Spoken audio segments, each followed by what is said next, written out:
Hello people, special lens today, new trial. Today I am super duper excited because finally I've been trying to affiliate with others to work on to present other stuff. I tried other people who somehow backed off or got scared or whatever. To each his own. But now I have Aboudi, and Aboudi is a super duper friend from Morocco. I am gonna introduce you to Aboudi now, and later today's meal is a Moroccan soup called Al-Harira. So let's go to Aboudi, and I'll see you at the end. Ciao, enjoy it. Don't forget to subscribe because the more you subscribe, the bigger I get, the more I benefit, the more I get you more stuff to do, the more we get more ideas, we have more fun, the more we expand, the more we all benefit. So don't forget to subscribe, tell your friends, let's spread the love around. Now, let's go and see what Aboudi did for us today.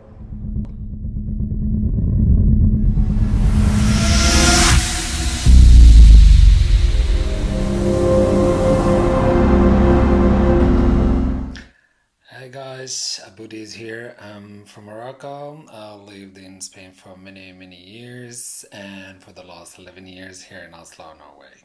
Today in collaboration with Habibi Raafat, a very good friend of mine from Yemen, and he's living in Germany. We're gonna be making the most famous typical Moroccan Ramadan soup, Harira. Hope you guys enjoy it and try to prepare it. It's very easy to make and very delicious. Thank you for watching. Until the next video. Bye bye. Ramadan Mubarak. So it's Ramadan, and as you know, for the Moroccans, there can't be a day in Ramadan without eating soup, especially to break the fasting, and that's what we're gonna be doing today. It's a very special soup, and it's really easy to do. So we're gonna start with the ingredients. I'm gonna be showing you to do it the lazy way. You're gonna get the same result, but just I'm gonna be explaining what to change if you want not to do it the lazy way, to do it the right way. So here we have 650 grams peeled tomatoes. We have 400 grams of chickpeas. We have 270 grams, approximately 300 grams of lentil, which is always cooked, and the chickpeas is from a can. We have here the parsley and the coriander, 20 gram of parsley and 30 gram of coriander, one big onion which is grated, and we have 2 sticks of celery. We have 1.5 teaspoons of tomato puree, and here we have 170 grams of lamb meat. You can change it with beef or chicken, or you can skip it for the vegan version. I don't like to use, you can use more meat if you want, and if you like it, because I like just the taste and I don't like it in my soup. I just like it to give it the taste, and after that I'll take it away. And for the spices here, starting with salt, it depends on your taste. So we have 1 teaspoon of salt, 1 teaspoon of white pepper, 1 teaspoon of black pepper. We have 1.5 of ginger, and we have 1 teaspoon of turmeric, 1 stick of cinnamon, and a pinch of saffron.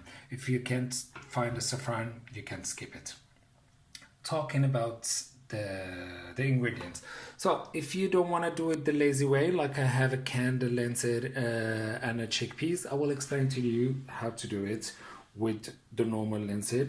But for the chickpeas, you have to use the canned one, or you have to soak them in the water the day before, cook them in order to use them. And for the lentil, there's 2 options. You can use the fresh one when you start to saute the meat and the onions, or you can use the canned one, what I'm going to be using, and I'll be showing you how to use it at the end of the soup. So now we're gonna start in medium heat Dutch oven. We're gonna add 1 tablespoon or 1 table to 2 tablespoons of olive oil, extra virgin. Like always, extra virgin. As you can see, my Dutch pot is very well used because I use it for baking bread. I use it for making everything actually. So it's my favorite thing in my kitchen. So after the oil is hidden, so we're gonna start. We're adding our onion, and we're gonna add our meat, and we're gonna saute both ingredients.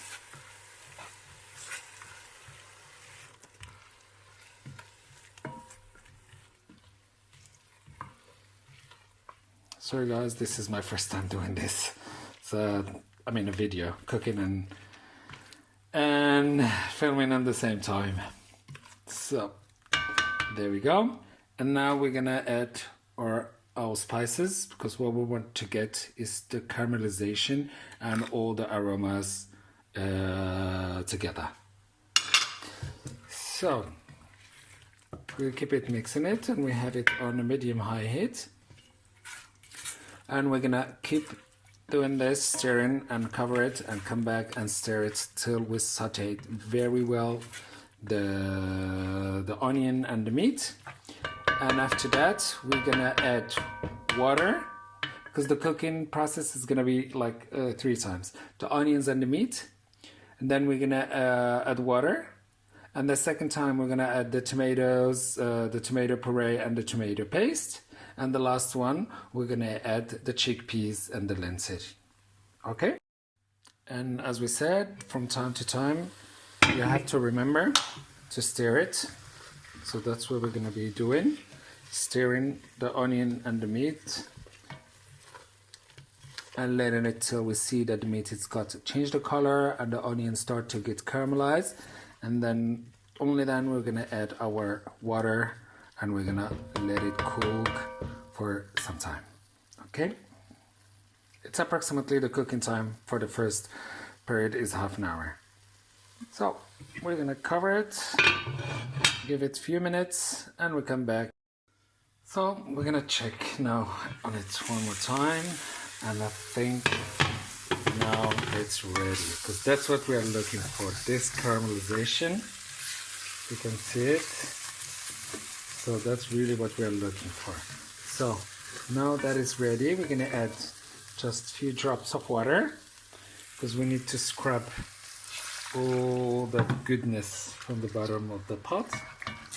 That's all the spices there, and all the onion are coming together, and that's what gives us really good flavor. So once we scrubbed all that beautiful crust, there we go. Then we're gonna add more water, and we said we're gonna add 1 liter of water. Okay, we're gonna move it a little bit, and now we're gonna cover it, and we're gonna leave it to cook in medium-high medium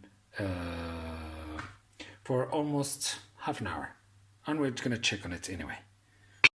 So in the meantime, we're gonna make the tomato puree that we're gonna blend together, the clean tomatoes that we peeled earlier, and the celery, and we're gonna blend it very well. That's what we're gonna use with our tomato paste on the second round. Okay, I'm just gonna make the puree, and we'll come back together. So now that's what we get, beautiful smooth paste of the tomato and the celery, and we're gonna save it for later. Okay, we're gonna just keep waiting for half an hour.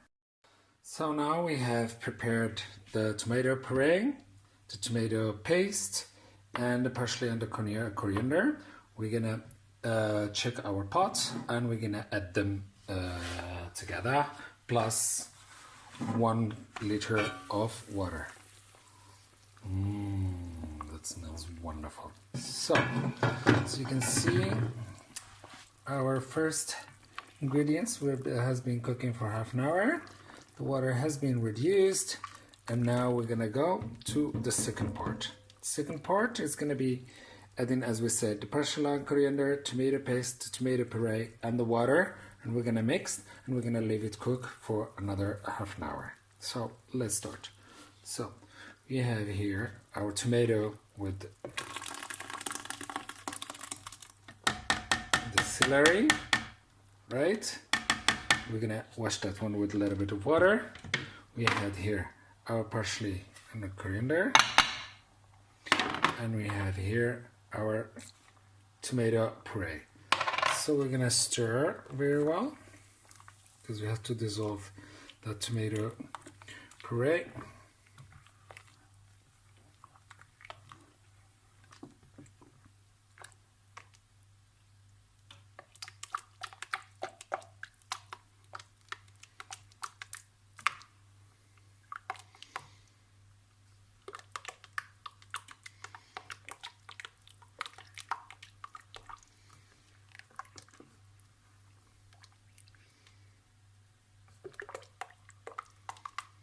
You can always add a little bit of the sauce or the hot water that we're gonna add to dissolve the tomato paste before you're gonna add it to the mixture. So now we're gonna add our water. It's also 1 liter of hot water. We're gonna mix it, and now we're gonna leave it to cook also for another half an hour. As you can see, now we're gonna add our last ingredients. So we're gonna add the chickpeas, and we're gonna add the lentils.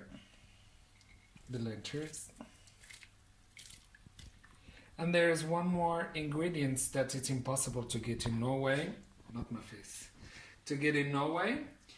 It's the aged butter. That is the most important thing in the harira, but you can live without it. You can always add the normal butter or you can skip it. But every Moroccan mom, she has to have it and she has to add it. So now we're gonna leave it to cook for another 20 minutes, and then we're gonna add the last 2 ingredients. The flour and the water is to thicken the harira, because as you're gonna show you now, it's delicious, it's bubbly, but it's still a little bit thin, so we thicken it with the flour. And also we add egg. Just you whisk it very well, and you add the both ingredients and you don't stop moving. But for me, I don't do those 2 ingredients since it's too much soup for 1 person, and I divided it on 6 days. So what I do, I use, instead of the flour, I use maizena. I use maizena on a daily basis. For each portion that I'm gonna use, I use maizena. Because if you use the flour, the soup, the next day it's gonna be very thick, and then you're obliged to add a little bit more of water to make it a little bit drinkable as a soup. So as I advise you, you can do it this way with maizena if you're gonna use it for several days, or you do it with flour if you are several person, 4 or 5 persons, then it's perfect to go for it. And the Moroccan harira, it's totally versatile. It's totally different from one city to another city, but the main ingredients as we did it now, are the same. Okay guys, hope you enjoy it, and I'll go show you the presentation in a few minutes. So guys, now we're gonna do the last touch. As I told you, now I took only my portion that I'm gonna use today, and I have here maizena. So I'm gonna add some sauce to it from the soup, and then I mix it, and I will show you the final result. So now the maizena is ready. We're gonna add it to the soup, and we're gonna stir non-stop, because now we are looking for a thick soup. And that's it. Once it's ready, just give it a stir for some few seconds and then leave it to boil, and voila. So guys, our soup harira is ready, and we always serve it with dates or with dry figs, And also we serve it with a Moroccan sweet called Shebekia, which I don't have. We're gonna make it in a few days.